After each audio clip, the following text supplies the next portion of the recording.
7 months into my pregnancy, I accidentally overheard a conversation between my husband and the poor student I had been sponsoring. Stephen, if your wife finds out that the baby in her womb is actually our fertilized egg, she might get so angry that she'd kill herself, don't you think? Rosie said and chuckled softly. It'd be better if she did. That way, all her assets would be mine, Stephen coldly answered. The only problem is if she decides to divorce me and kick me out.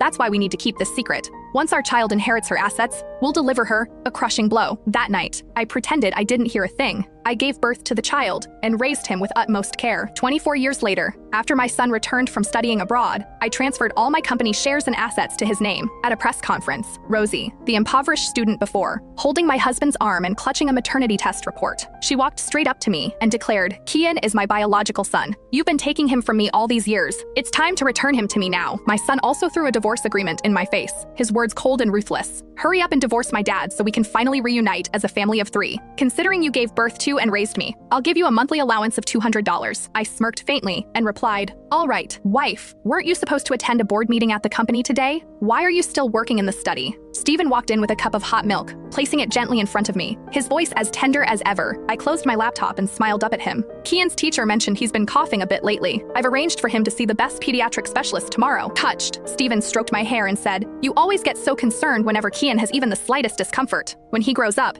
he'll definitely repay your kindness with filial devotion." I looked at Stephen and replied matter-of-factly, "Of course, I'm Kian's mother. If I don't look after him, who will?" Moved by my words, Stephen smiled warmly. "You're amazing. Marrying you and raising a child with you has been the greatest blessing of my life." I met his gaze, his eyes filled with affection, and I offered him a faint smile without saying a word. Stephen and I had been together for 10 years, 3 years of dating, and 7 years of marriage. During this decade, he had always cared for me when I was sick or tired, surprised me in unexpected ways, and held me tightly during moments of passion, whispering that he would love me forever. Had I not overheard that conversation that day, I would never have believed that the man who claimed to love me so deeply could betray me like this. "Aunt Rosie, you're finally here," Kian's delighted voice suddenly echoed from the living room. I immediately got up and walked out of the study, only to see Rosie stepping through the door. She effortlessly scooped my son into her arms and planted a playful kiss on his cheek. "Baby Kian, did you miss me?" As she spoke, her gaze fell on me, her smile freezing, her expression momentarily unnatural. Before she could say anything, Stephen quickly stepped forward to explain. "Wife, there was a parent-child outdoor activity at Kian's kindergarten today. I figured you'd be busy with work, so I didn't bother you. I asked Rosie to help out instead." Rosie put down Kian